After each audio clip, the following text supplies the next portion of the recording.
আমি আছি, মানুষের রিঅ্যাকশন নেন। দর্শক হিসেবে আপনার কাছে কেমন লাগছে? আমার তো ভালোই লাগে আমার সিনেমা। দর্শকের রিঅ্যাকশন নেন। দর্শক সামনাসামনি কেমন পেলেন? ভালোবাসা পাচ্ছি, খুব ভালোবাসা পাচ্ছি। সবাই বলছে এটা আমার বেস্ট ছবি। আমি বলবো আপনার দর্শকের রিঅ্যাকশন নেন, আমি তারপরে আপনাদের সাথে কথা বলছি।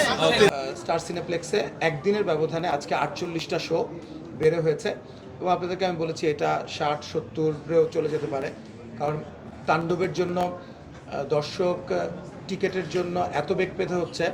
সো ন্যাচারালি মাল্টিপ্লেক্সগুলো শো একটার পর একটা বাড়াচ্ছে। লায়নে ধরেন 4টা স্ক্রিন আছে, 4টা স্ক্রিনের মধ্যে আপনারা ধরেন 16-17টা শো, এর মধ্যে 9টা শো আজকে তাণ্ডবের। ব্লকবাস্টার এরকম 12-13টা শো চলছে। সবচাইতে বড় কথা হচ্ছে আমাদের এই রিসেন্ট টাইমে আমরা তুফান রিলিজ করেছি, এর আগে সুড়ঙ্গ রিলিজ করেছি। রিসেন্ট টাইমে এত বড় ওপেনিং আসলে কখনো হয়নি। গতকালকে কোরবানির ঈদে আপনারা জানেন কোরবানির সময়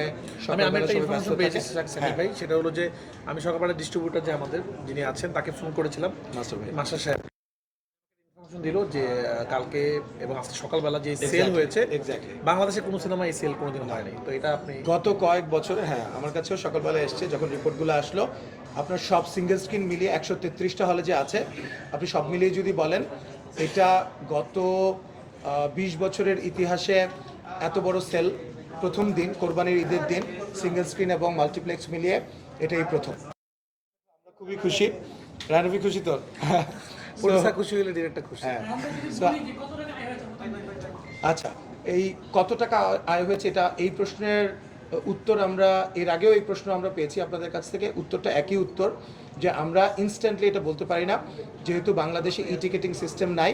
এটা ইট টেক্স লিটল টাইম আমাদের এই রিপোর্টগুলো আসতে, তারপরে এগুলোকে অ্যাকুমুলেট করে তারপর আমরা আসলে রিপোর্টটা বলতে পারি। সো এবার দেখবেন যে আমাদের মাল্টিপ্লেক্সগুলোর সঙ্গে একটা আলোচনার মাধ্যমে আমরা একটা ন্যায্যতার জায়গায় এসেছি এবং আমার মনে হয় যে অনেক প্রডিউসারই ইন্টারেস্টেড হবে সিনেমা বানাতে। সেই একইভাবে সিঙ্গেল স্ক্রিনগুলোর যে প্রদর্শকরা আছেন তাদেরকেও ধন্যবাদ, মাল্টিপ্লেক্সের প্রদর্শক যারা আছেন তাদেরকেও ধন্যবাদ। তারা আমাদেরকে এক্সট্রিমলি কোঅপারেট করেছে এবার, যে কারণেই কিন্তু আমার কাছে মনে হচ্ছে যে অনেকদিন পরে প্রডিউসার্স এবং এক্সিবিটরদের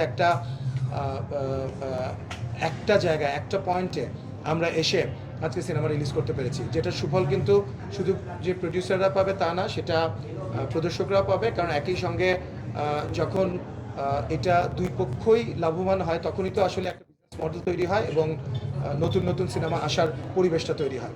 আর রাফি যেটা বললো সিঙ্গেল স্ক্রিনগুলা, তখন অনেক ক্যামেরা ছিল না। আমি আরেকবার একটু মেনশন করতে চাই, প্রত্যেকবারই যেটা হয় যে অপোজিশন হলগুলো কিছু আমাদেরকে ছেড়ে দিতে হয়। এইবার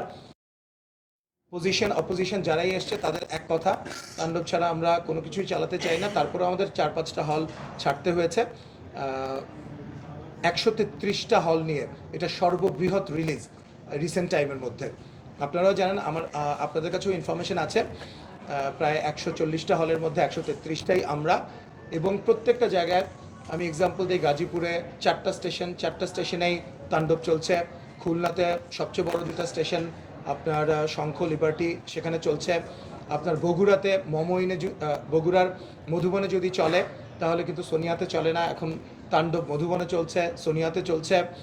আপনি এবং অন্যান্য জায়গায় যেখানে অপোজিশন নেই সেগুলোতে তো অফকোর্স কোনো একটাও বাদ নেই।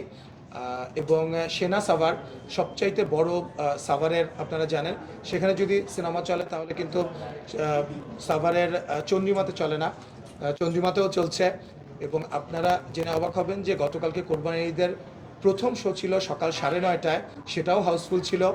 তো এটা একটা ট্রিমেন্ডাস রেসপন্স এবার আমার কাছে মনে হয় যে গত কয়েক মাস ধরে যে আমাদের পরিশ্রম সবার, সেটা সার্থক হতে যাচ্ছে আর কি।